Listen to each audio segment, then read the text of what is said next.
Total Smith here. Make sure y'all subscribe to my boy Downtown Deuce ASAP. Come on, man. What up, though? Welcome back to another episode of the Downtown Deuce Show with the boss. Hope everybody is having a great day. Today we have a very special guest with us today.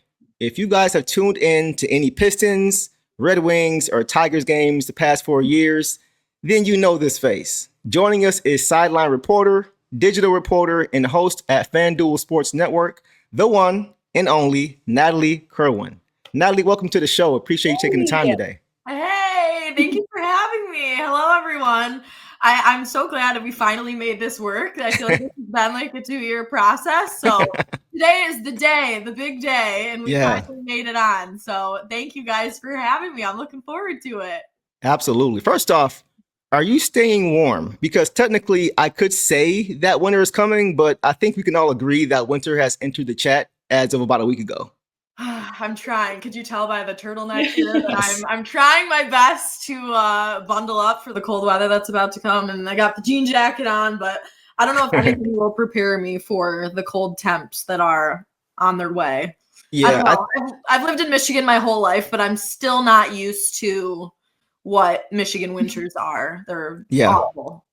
Yeah, you never get used to it. It seems like it just gets colder and colder every year when you try to get used to it. So yep, I know. It just makes me think that I want to move somewhere warm, but again, that means I wouldn't be able to cover my Pistons. So right, you know, makes it all worth it. Off there, so I'm staying here. I'm staying put. No, I totally get it. So look, speaking of winter, growing up, you were heavy into skiing. Can you kind of tell us about that and also your athletic accomplishments growing up? Yes. Well, skiing was my huge passion for sure. And it still is when I do get the chance to go. Now that I'm, covering the Pistons full time, it's hard to find time on the weekends to get myself to the ski hill. But yeah, that was my, big passion, my big number one sport growing up. I learned at age 3 or 4 and my dad brought me out to the hill at a young age and I picked it up instantly and I learned how to ski race at age 7. So that was my big sport that I did throughout, elementary school, middle school, and high school, and actually in college too at Michigan State. So that was my, big varsity sport that I did in high school. And not a lot of high schools have it. So a lot of people look at me like, ski racing, what are you talking about? But I always tell them, when you watch the Winter Olympics, it's, what you see when they're going, really fast down the hill through the gates is what I tell people, giant slalom and slalom. So my high school, I went to Milford High School, which is, local in Metro Detroit. And yeah, that's what I did all 4 years. I also played volleyball and lacrosse too, but skiing was my big one. And yeah, I really loved it. I found a lot of success with it. And it's, what I still find nowadays is like my way to get away from the world, like block out the world when I'm on the ski hill. A good stress reliever. It's just fun. And so I guess when I say I hate the cold and I'm not used to the cold, it's fine when I'm on a ski hill, I guess, because I'm bundled up. But it's amazing. It's so much fun. Something I can do with friends and family too. And I love to be able to go even up to northern Michigan. And Sarah, I know you said you're out in Denver. Love being able to ski out in Colorado. Oh my gosh, amazing. I've never skied out in Utah, but the Pistons are heading there over Christmas. Thanks. And I'm going to be on the winter trip. And we have a few off days over Christmas. So I'm planning on skiing out in Park City. Oh, man.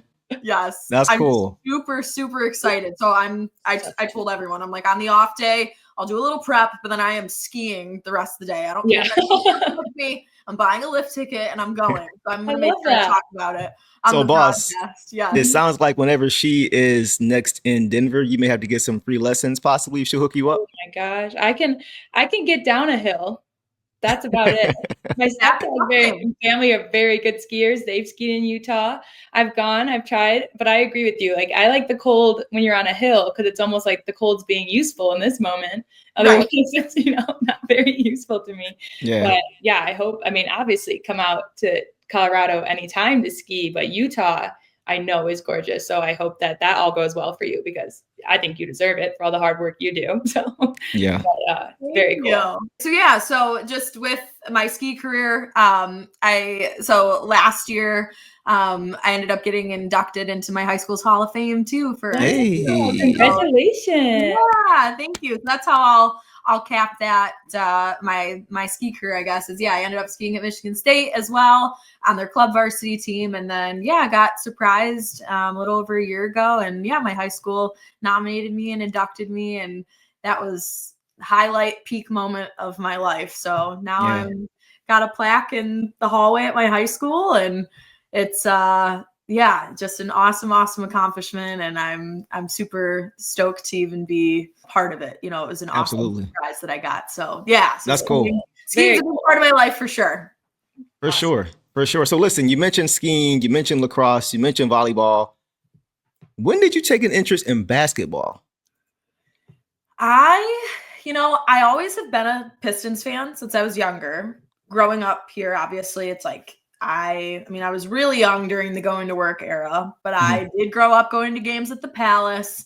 Ben Wallace was my favorite player, strictly because of his hair. Yeah. I love basketball. That's how I decided at like age 6, 7. I'm like, he's the guy. No, of course he was unbelievable. But when you're young, sometimes you pick out just little things like that.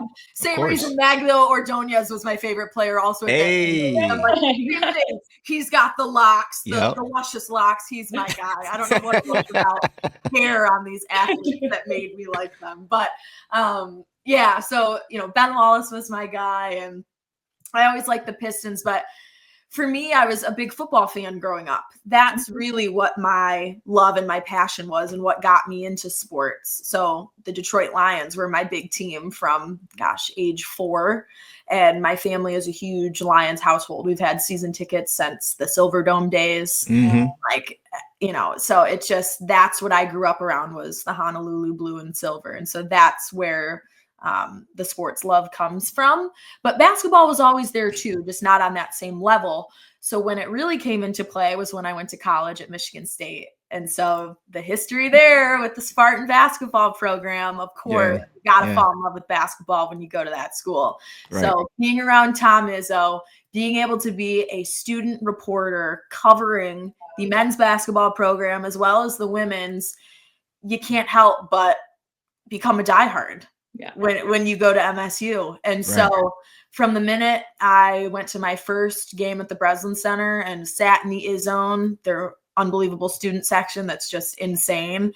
I just remember looking around and being like, this is unreal. This is awesome. And so being a part of it, not just as a student, but as a student reporter too, and working for, the student radio station there, and, in some of my classes, having to go cover games as a student as well. I got to sit in on the press conferences with Tom Izzo, and I got to go in the locker room and interview players. I got to be a part of, their big run in 2019 and 2020 when they were definitely going to go to, I was convinced they were going to win the Natty that year. And man, COVID hit.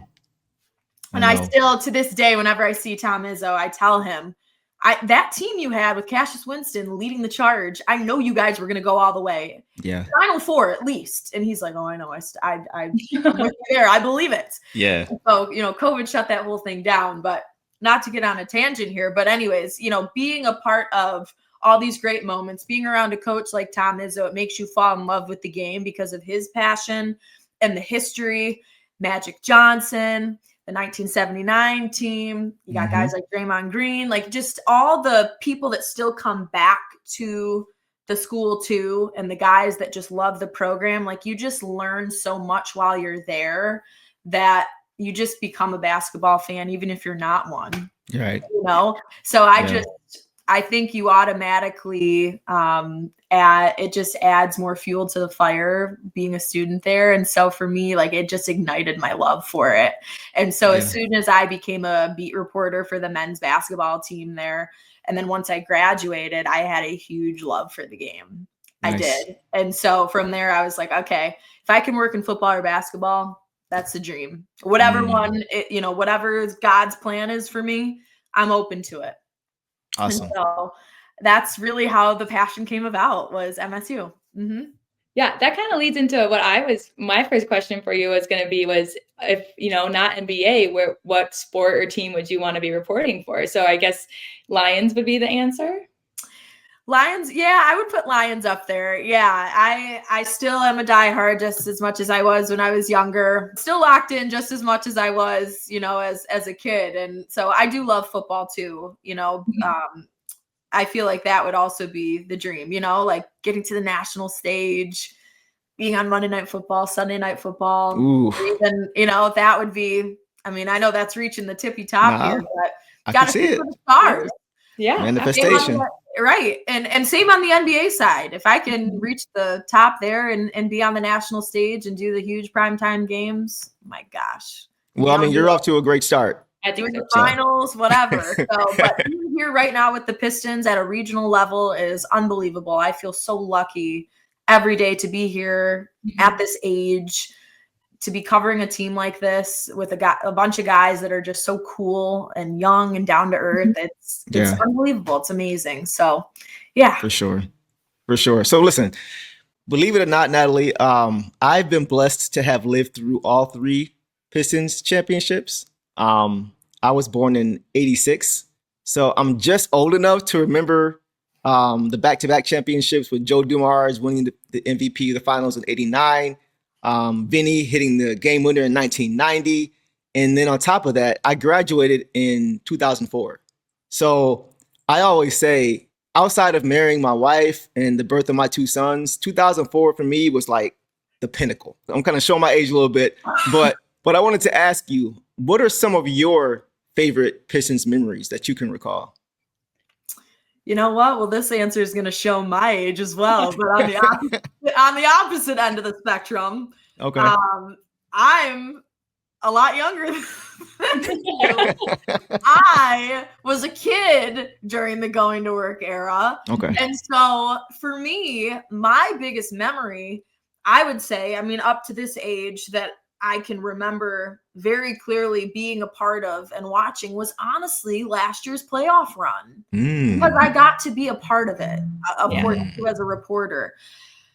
And so, obviously being there, I got to be with you too, Deuce, which was awesome, for that first home game. And I just seeing the city rally around the team and showing up and filling LCA and how loud it was in there, and just the energy and the excitement and the way that the guys were able to just, I don't know, the fact that they even got to that point from winning 14 games the season prior, and it was the most unbelievable turnaround, tripling their win total, for like the only team in NBA history to do that, from 14 to 44. Like, it just unbelievable. I just all of that together with the stats, with the attitude, the environment, all of that was just amazing to me. And so just for me personally, that's what sits at the top, because I got to be a part of it. And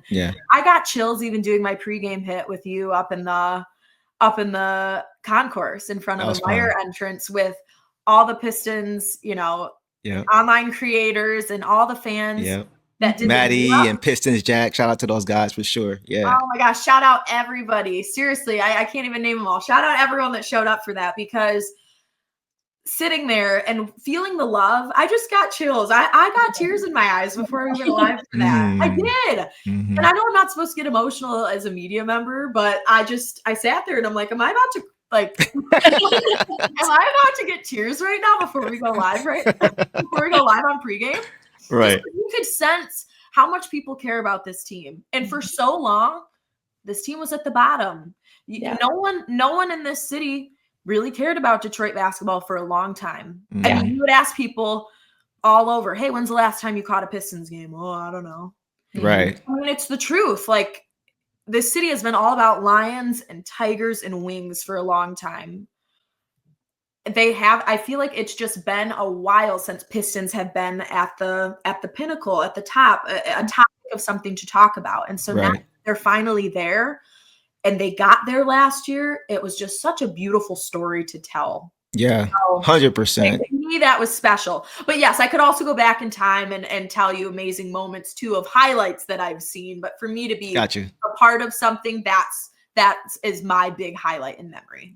No, it makes sense. I mean, when you think back to the Pistons before last year, we had been to the playoffs, but we hadn't won a playoff game since 2008. So coming into that home game last year, being able to steal game 2 on the road, it gave us a sense of belief that we're kind of back. Yeah. So that it was kind of a shared sentiment that we all had along with you. Mhm. I'm not going to disclose if I got emotional or not. You guys can kind of. I'm not going to say. I'm not going to say. I'm not taking them off. I'm leaving them on. That's why I have them on now. But I think we all share your sentiment, Natalie, because we love our Detroit sports here. And for a long time, we were just hoping and wishing and waiting for the Pistons to be able to kind of restore kind of what we had before, just from a winning standpoint. So I totally understand where you're at with that, because it's just nice to be able to have a relevant winning basketball team again. And that was felt, I thought, last year for sure. So I think that's a good point you make for sure. And my memory, I started watching when I was about 9 or 10. It was the 04 team. So I kind of started watching when they, won the championship, and then they had 5 great years.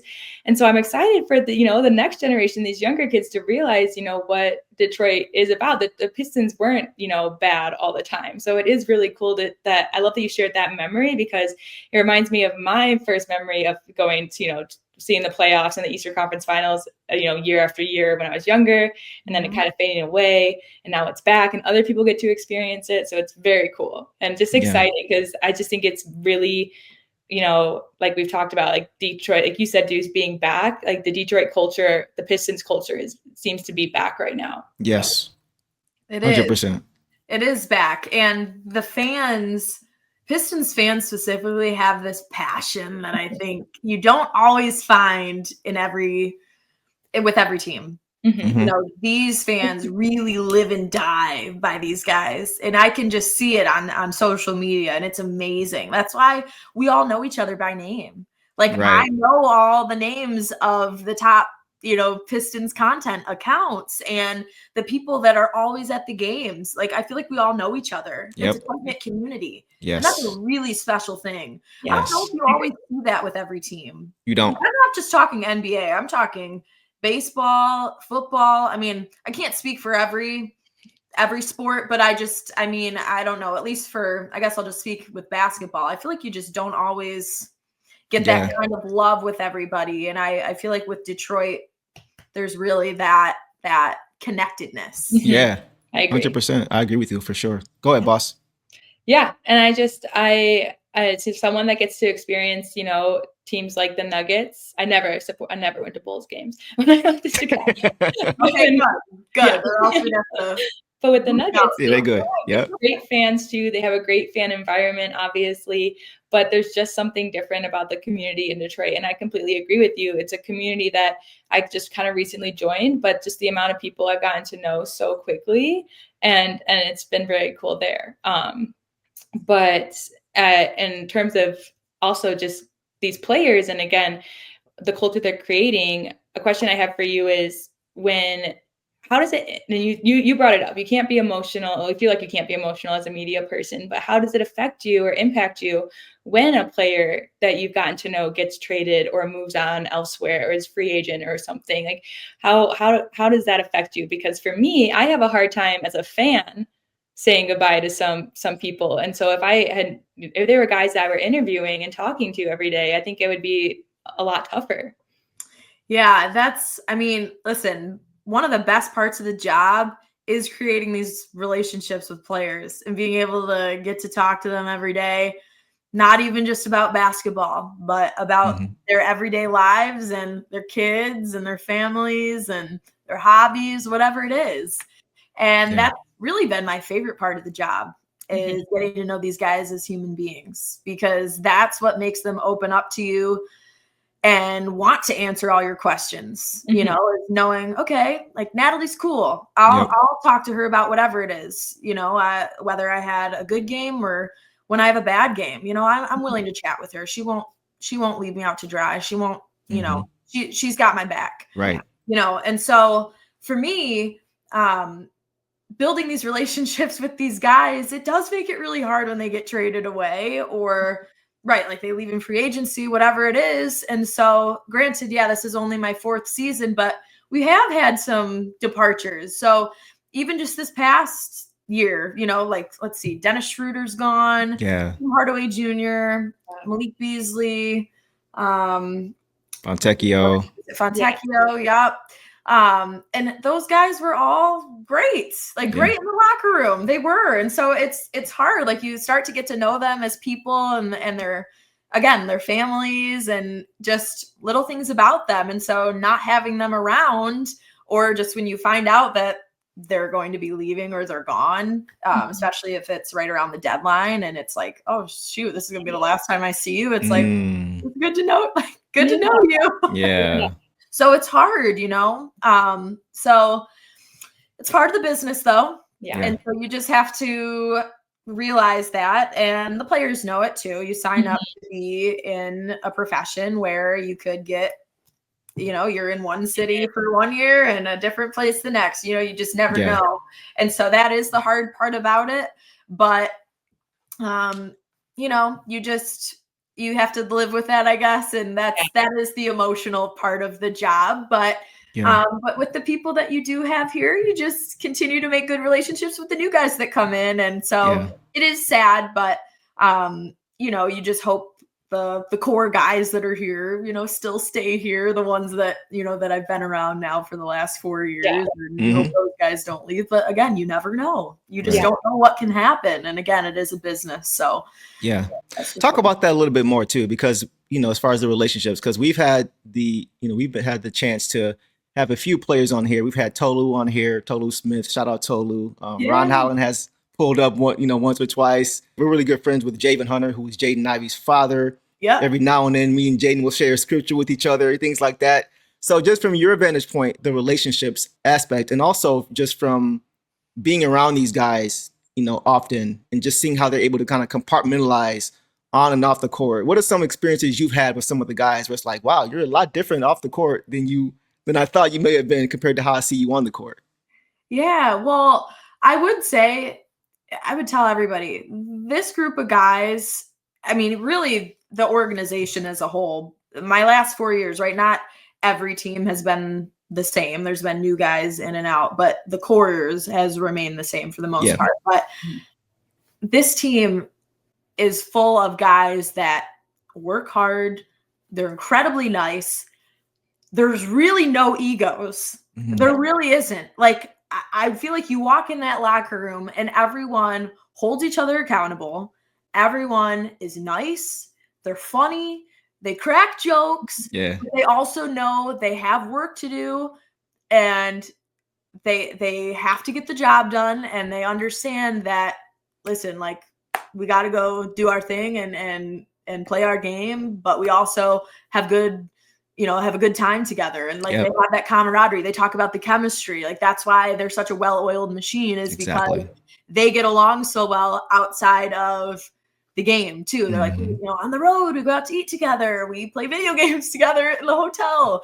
That stuff goes a long way. And you don't always get that, I think, with every team. I mean, they say we're like a true brotherhood, and it really is. You can just tell, even sitting in the back in the locker room, just watching it unfold. But to your point, I would say, you know, one guy that gets such a bad rap that is totally opposite of what people would think.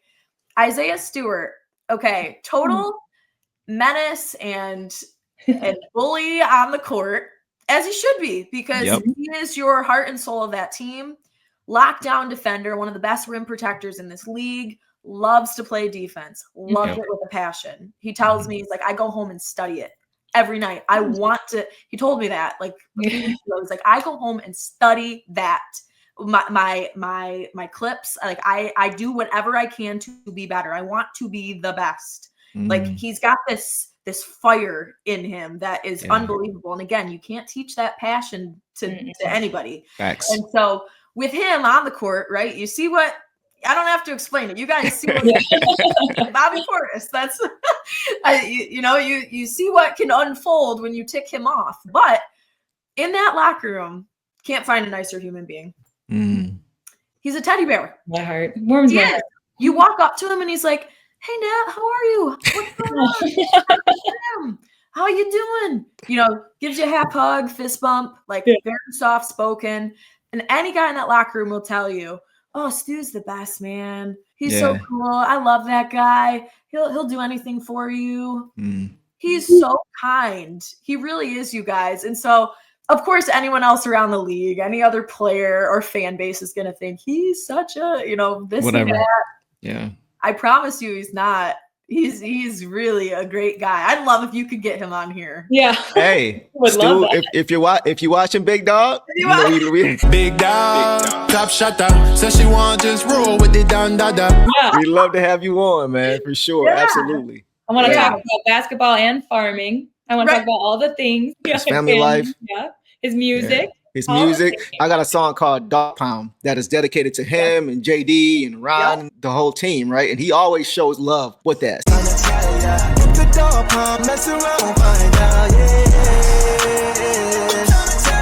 So Stu, if you're watching, bro, we got Natalie here to kind of co-sign for me.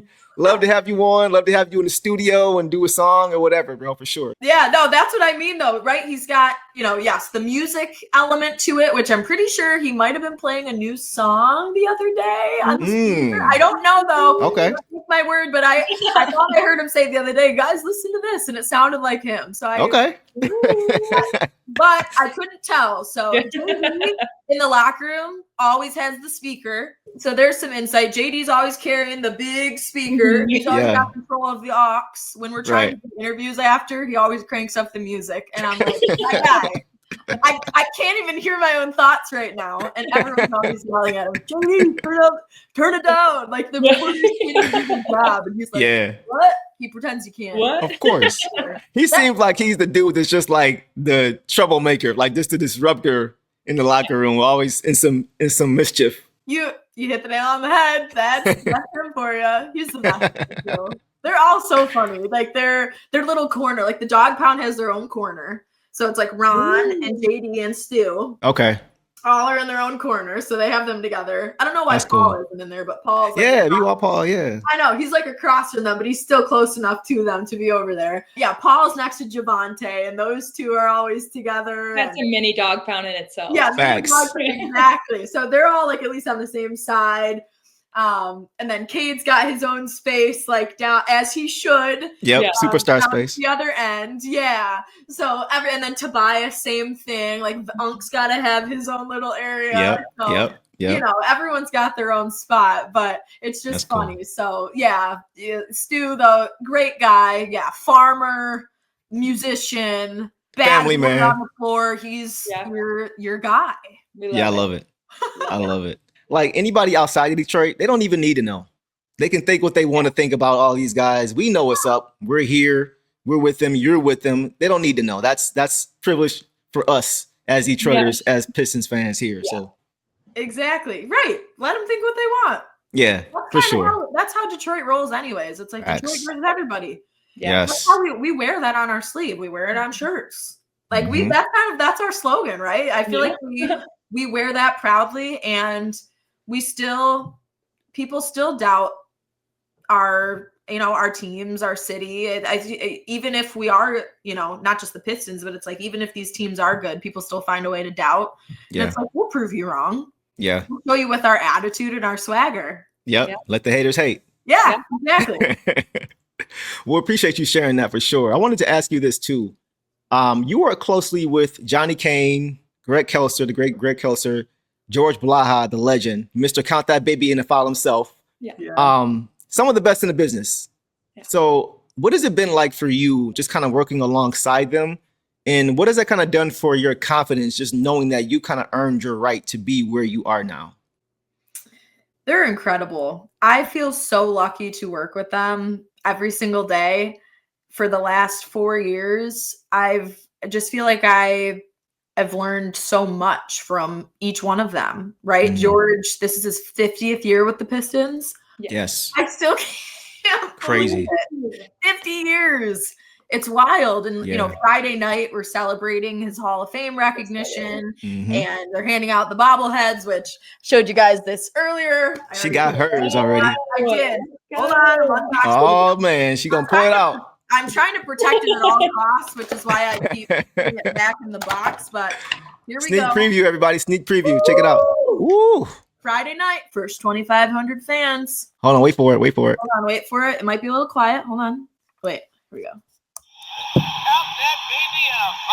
Hey, Yeah. I love it. I love it. That's awesome. We Yeah. got to get there early, boss, so we can get one of those for sure. I'll be there. I'll be there. First one at I'm the door. packing my winter gear to be standing there comfortably. I pinched myself because I sometimes just can't even believe that I get to work with this crew. Because George and Greg have been doing this for so long. Mhm. And I ask myself, how am I here? How am I the one that gets to do this? Yeah. Truthfully, because I grew up watching these guys. Mhm. They've been doing it for so long. And, Greg's a legend too, right? Michigan State and the league and now being an analyst for so many years. And Smooth Johnny Kane, who's been doing this. I think this is his 11th year with Detroit. Okay. If I have that right, it's at least been 10 years. I know that. And, he's man of the Love people. Johnny. Everybody Yeah. loves Johnny. Oh, I've yeah. learned so much from him and asking him questions and picking his brain on, being a reporter and how I can grow and learn from him. And with Greg, more on the game of basketball and how I can improve there. And just with George, all his stories and everything. I learn a little something from all of them. And I think that's what makes this crew so special, is because everyone brings a different element to the broadcast. And so you have a little bit of old school mixed with people that hit the younger generation a little bit, I think, with, so it's like George and Greg, but Johnny and I also bring a little bit more towards the younger crowd. And I think that's what makes it cool. Yeah. And I think being a female on the crew brings a different perspective as well. Mhm. I like to think that I get some different answers out of the players and just have a different relationship, because I can just give more of a female type of charm to it. And that's a great word. I was trying, I didn't know how to word it, but you just give a different sort of, a charm to it, whether it's the way you ask questions or how they react to you. It Different just brings them, approach. a different approach. Exactly. And Sarah, like you 100% get that too. I just think it's, so it's amazing. I love working with these guys. They make it easy for me, and I'm just blessed they've taken me in like this. They've worked with different reporters over the years, George for the last 50 years, and I'm just glad that I get to be a part of it right now. Yeah. Well, you guys all work very well together. For sure. I've had a chance to connect with Greg on a few different occasions. We did a joint show with him along with my guy, Mo Pete, who I'm sure you know as well, Morris Peterson, my guy.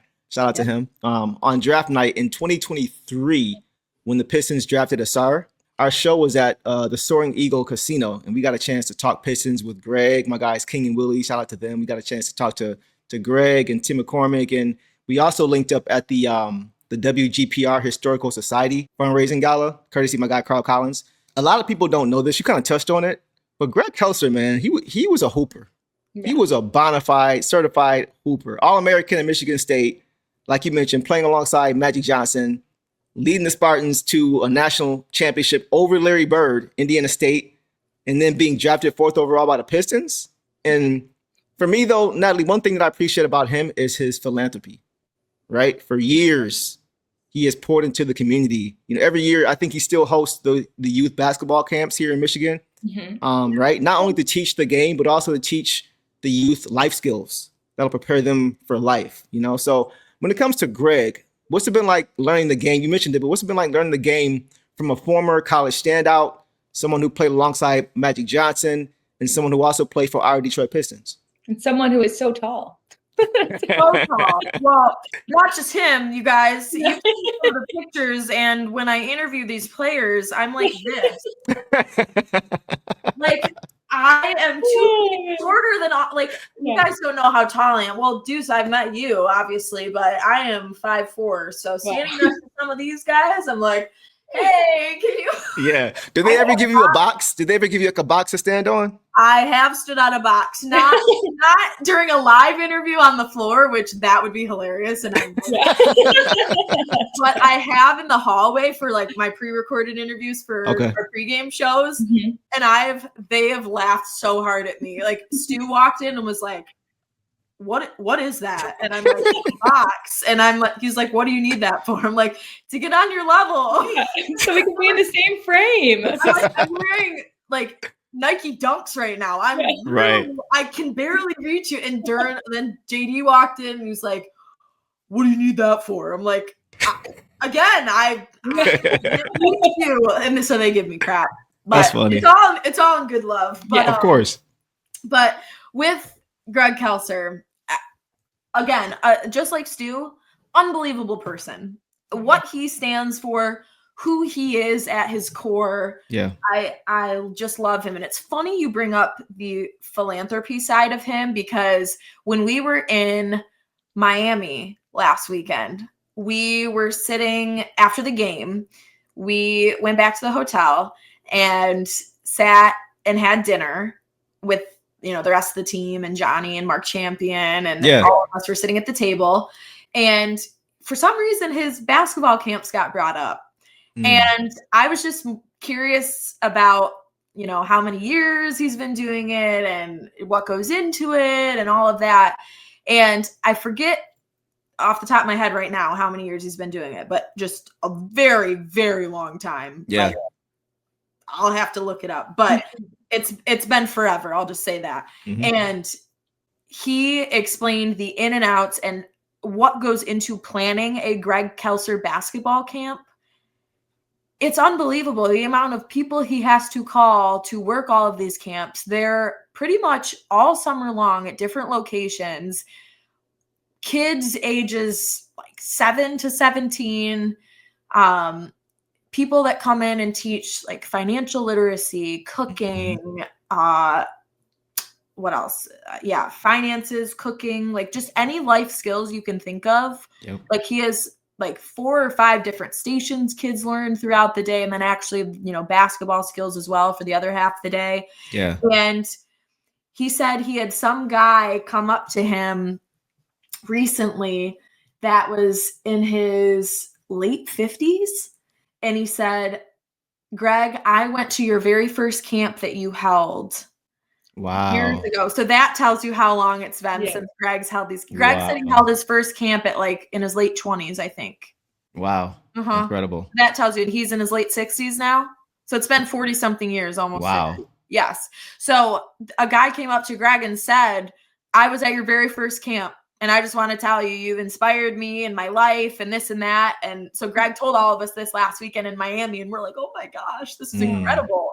And so all of this to say, great guy, cares about the community, wants people to succeed. And you don't find that a lot nowadays. I mean, people set up foundations and people do, try and give back, but he's been someone that's done it from the very start at a young age. Like as soon as he was done playing professionally, or he might have even, it was as soon as he was done, he wanted to just start giving back right away. Yeah. And he's stuck with that.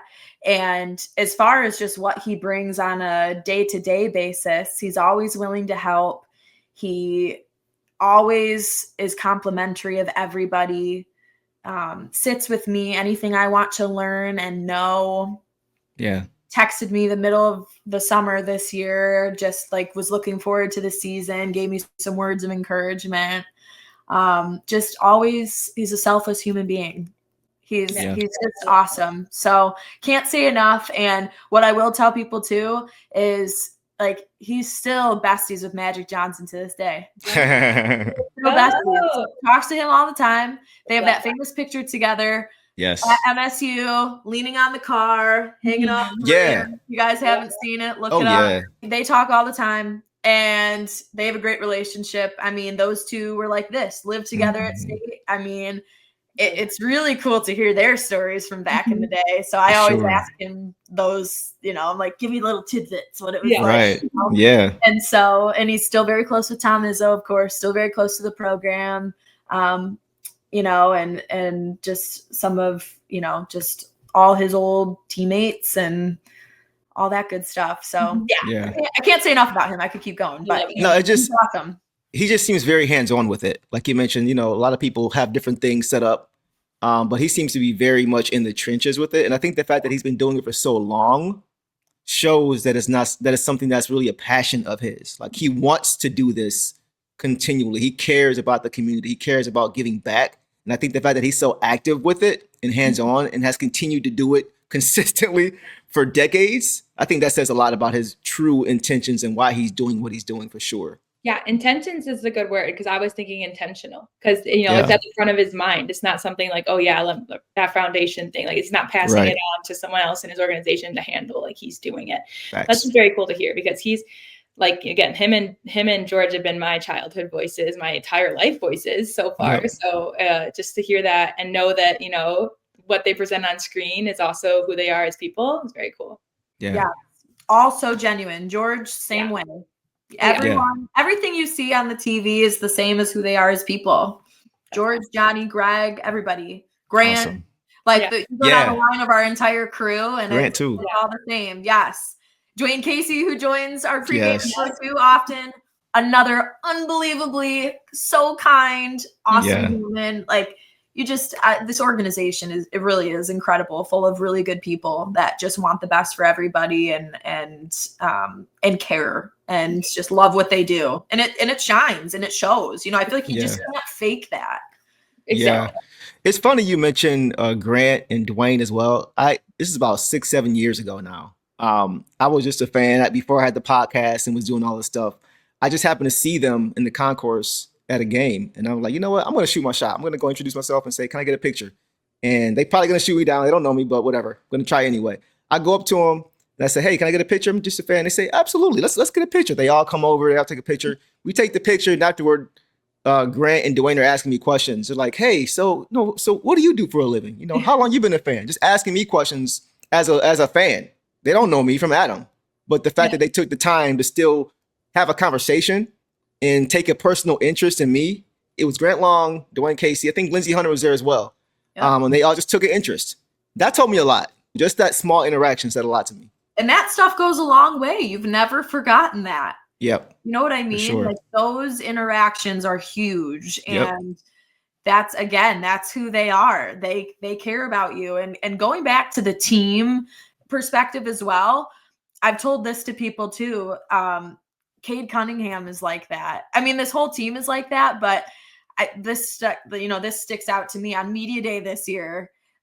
It's always the first time I get to see all the guys again since the previous season. So coming off the playoffs, I hadn't seen all the guys since then. Yeah. I don't go to summer league or anything like that. And so I hadn't seen the guys. We sit down for media day. Of course, Cade's being pulled every which way, and he comes and sits down at our booth and sits down. And of course, I know he wants to get in and out, and I'm the one doing the interview. And as he sits down, he's getting mic'd up. Instead of just sitting there silently and wanting to just like kind of get in and out quickly, he's like, Natalie, how are you? Oh my gosh. Like I saw on, social media this summer, like looked like you went on some trips. I saw, you did this for work. How's your family? I'm like, me? You care about me? Like what? Like, so it's just that same perspective of these people like care about, like when they go out of their way to care about you too and ask about you, it kind of shocks you for a second. Like, oh, wow. Like same with Dwayne and Grant, like asking you about yourself too. It's like, God, wow, these people are awesome. Like they really do. They're so genuine and they mean well. And so when Cade did that with me, I thought, God, like I already loved him, but I was like, that was really nice. Like, thank you for asking me about myself. Like I didn't expect that and you didn't need to, but thank you. I love that. Good human beings. Yeah. You don't always get that. You mentioned Cade. I think that's a great point too. Like his whole family's like that. I'm sure his whole family's like that. His parents are like that. His brother Cannon is like that. His cousin Ashton is like that. His cousin Kennard is like that. They're all like that. They're all just good people. And that's one thing that I appreciate as well. Like we know the on-court, the talent, the boy can hoop and all these different things and all these guys, but they're good humans. It brings me back to a couple games ago. Kelser was talking about just the team chemistry, and he talked about how it just felt more like a family than anything. Like more than a team, more than a brotherhood, it was a family. And it seems like that just extends throughout the whole organization, which is just something that, again, it just goes back to all the points that you've brought up, Natalie, about how it's a bunch of good people. They want you to feel welcome, people's names. Like it just extends. It's like we're all connected in that way. So it's just really nice to hear. It's, things that I already, assume to know, but to like know it, it's like, okay, they are genuine. They are humble. They are good people. Yeah, for sure. Yeah, for sure. And I like to share that with people too, because you just don't know, like you think, you assume, like it seems like everything's great, and you hear it when the guys are interviewed. But I like to tell people it's all true. Yeah. It really is. It is. And I'm lucky, and I feel happy that I get to like see it from an inside perspective as well. Yeah. Like when whether it's the plane rides or in the hotel or just on the bus rides, like on the way to games, like I can just, I see the cool moments and the camaraderie and the laughter and the just guys picking each other up. It's really, it's a special thing. And I just feel like this group, there's just something about them. I don't know. You can say every team has camaraderie and it's, we have chemistry, everything's great. But I just really feel like, I don't know. There's just something about this group. And I've been trying to put my finger on it, like asking Javante, who's been on a few different teams as a vet, Tobias, who's a vet. I'm like, what have you guys seen on other teams versus this group? Or like, I don't know if they can even really put their finger on it either. It's just, I don't know. It's just different. It's just different. Yeah, I know what you mean. All respect each other. I think it comes to respect at every level. Cade is our superstar, but he goes and sits down and talks about how great Javante is. Stu goes down and talks about how great Sasser is. I feel like they all respect each other in their game. And so it is cool to see, because like you said, there are guys from other teams and it seems to immediately commend well with ours, and there's not a lot of clashing. And it's something, not that there was ever clashing in recent years, but I just think, or past years, but recently it just feels like that's just such a big part of the culture, is that everybody is bonded. Yeah. Mm-hmm. I think that's a great point for sure. So we appreciate you sharing that with us, Natalie, just that behind the scenes perspective for sure. Let's talk a little bit more basketball at the Pistons. So Boston and I, we personally believe with another year of experience, right? The additions to the team that we've made and being essentially healthy, as healthy as we've been in a long time, that if all goes right, that this team could potentially do some damage in the playoffs this year. Last year was kind of getting their feet wet and even still putting up a great fight, right? If a call or two goes a certain way, we could have done some more damage. But this year, going into this year with having that experience, we personally feel that the Eastern Conference Finals and maybe even the NBA Finals is not out of the question this year. So what are your thoughts on that? Do you think that's a possibility, or kind of what do you think about that for the season? Well, the East is definitely a little more wide open this year, So I think we could see that from the start. Like, hey, the Pistons really could have a shot at this. If they really want to dig down deep and get this thing done, they can.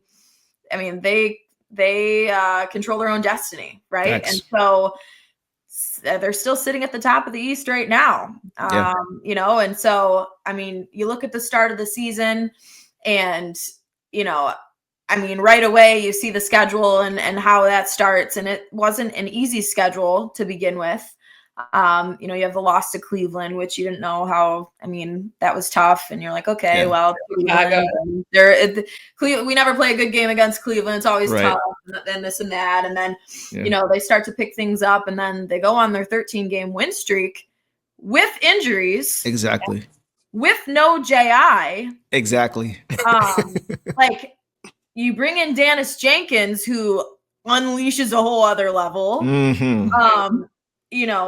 Then down goes Tobias, then down go, like, just all these different things start coming forward, but the guys are finding ways to get it done. And it's like, oh, we have depth. Exactly.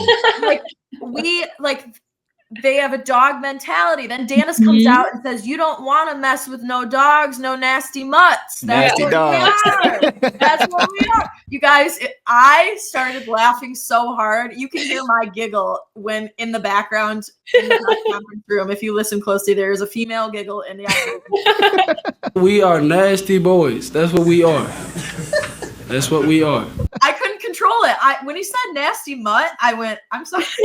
Yeah, he was dead serious too. That's the funny part. Well, everyone was like, oh my God.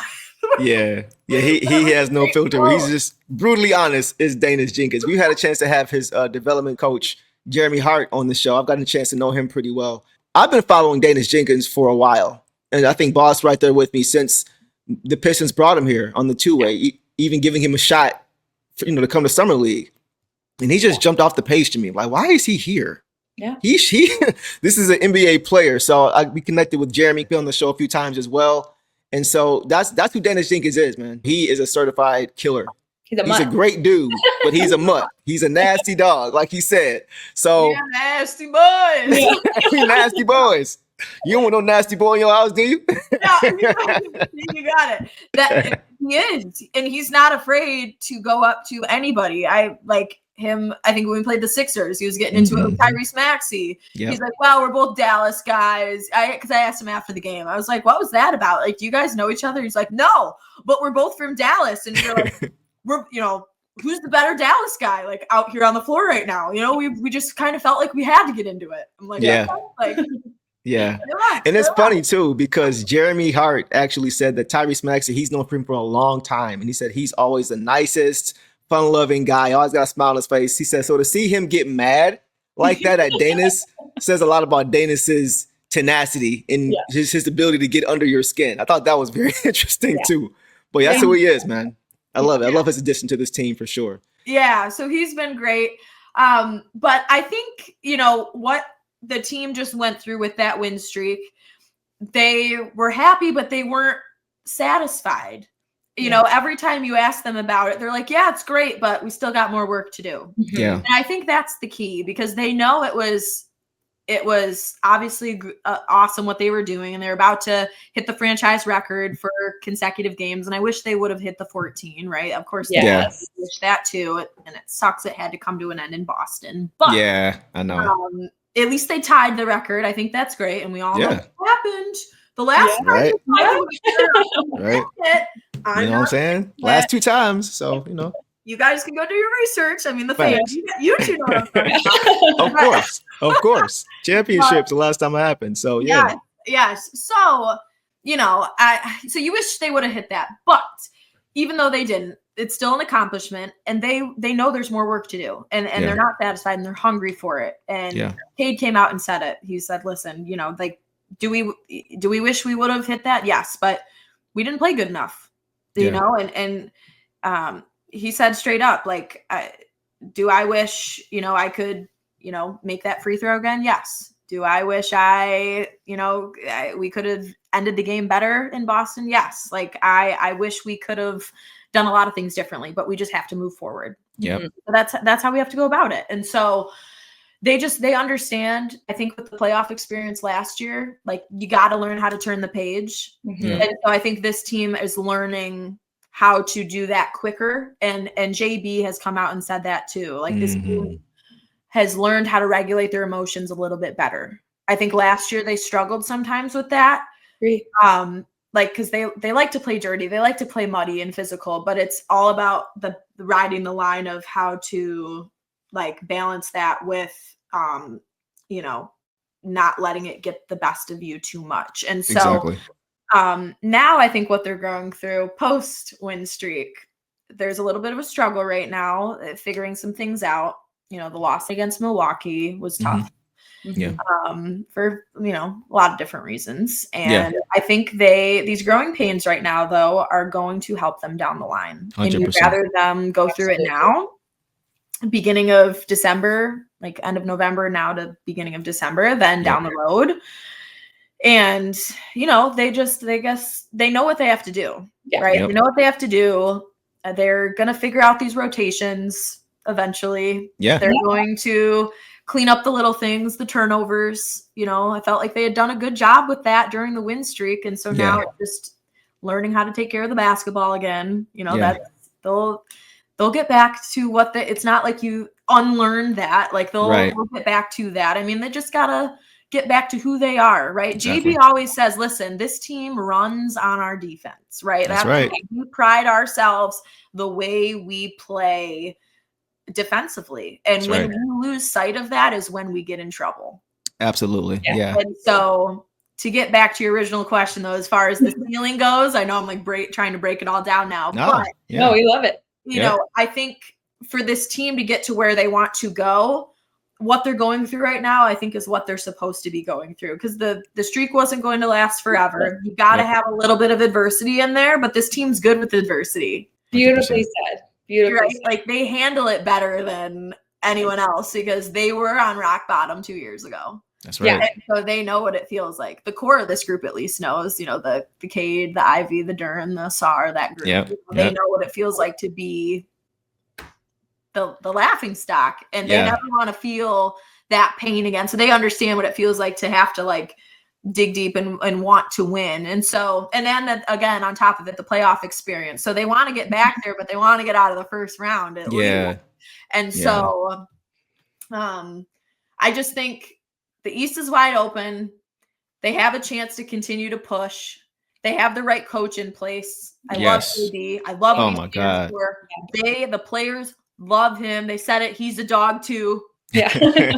You see it. And you do see it. I love how much he goes to bat for them. He's awesome. Yes. Love talking to him, hearing his perspective on things. I think he's got those guys where he wants them to be, and they're going to figure it out. Teams go through these walls. For sure. It's a long season. It's a long season. It is. And so I think my answer is I think the ceiling's high. I always think positively, but I think this group can do special things. I really do. I think they have a chance. Again, they control their destiny, and I think they can make it far. I have a feeling. I think you hit on the head. The fact that they didn't jump off the boat, in the words of Cade a couple of years ago, and they were just able to kind of rally together with the same group for the most part. They've seen what it looks like to be in the darkest hour.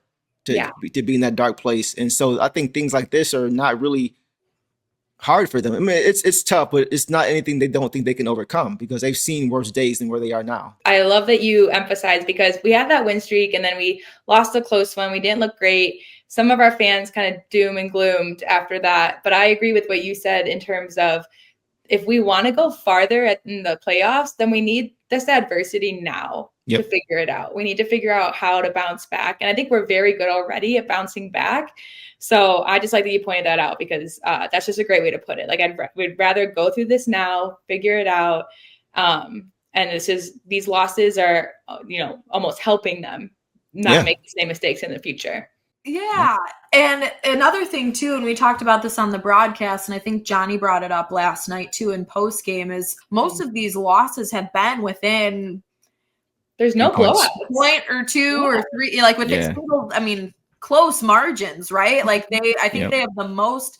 They have 10 wins this season with, I might get this wrong, but I think I'm close. It's like 10 wins by single digits this season, which leads the NBA. Like they've just had so many close games, essentially, is what I'm trying to say, which is the most of any team in the league right now. And so they're finding ways to win, but they just need to figure out ways to like hold on to it in the fourth quarter and close these things out. And they will. They will. They're still young. We got to remember that. I mean, there's a few vets on the team, but they're a really young group. Well, super validating, because you just basically talk about what Deuce and I talk about all the time. Like, we completely agree with you, and to know that you're there and in it and on the court, and we like see we see it too. So it's just helpful, because we're on the same wavelength. Exactly. And again, and I reiterate it too, like you said, these guys know what they need to do. So and I trust them and JB for sure, just like you mentioned also. Absolutely. So listen, Natalie, we appreciate you taking the time to hang out with us. You do incredible work, and we really do look forward to watching you the rest of the season, and of course the playoffs, because we are definitely playoff bound, and maybe beyond from there. Yeah. Heck yes. Yes. We are manifesting it right here, right now. Yes, it is definitely happening. So guys, make sure you guys are keeping up with Natalie on social media. You can find her on Instagram at Natalie Kerwin and on X at Natalie Kerwin 1. So make sure you guys go follow her and stay tapped in. And as always, guys, we appreciate you for tuning in. And you guys know the drill. Detroit versus everybody. Peace. Destination restoration. Destination restoration.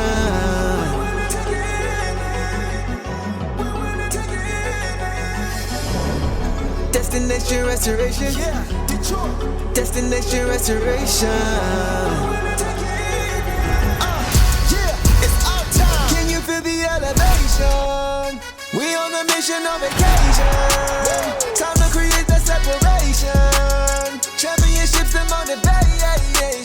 313 need no explanation. Miss me with all that conversation. We ready for the confrontation. Counting down to our destination. The final destination. Together all the time together. It's us against the world, it don't get no better. We turned it around, that was the beginning. Coming for the crown, you know we winning. Time to put in the work, I'm about to go berserk. Taking our prisoners, it's my time. Yeah, I know that it hurts. Say break out the church, you don't wanna see me in my prime. The mission is the ring, we're caught in everything. In the city, supporting the dream. Mission new I never seen, we deserve to be king. It's all or nothing, no in between. The clock is ticking and I hope you're listening. Don't touch me cause I'm sizzling. Physicality is tipping and mentality is menacing. The dog pound body's crippling. Now the clock is ticking and I hope you're listening. Don't touch me cause I'm sizzling. Physicality is tipping and mentality is menacing. The dog pound body's crippling. Yeah, feel the elevation. We on a mission on vacation. Time to create the separation. Championships and motivation.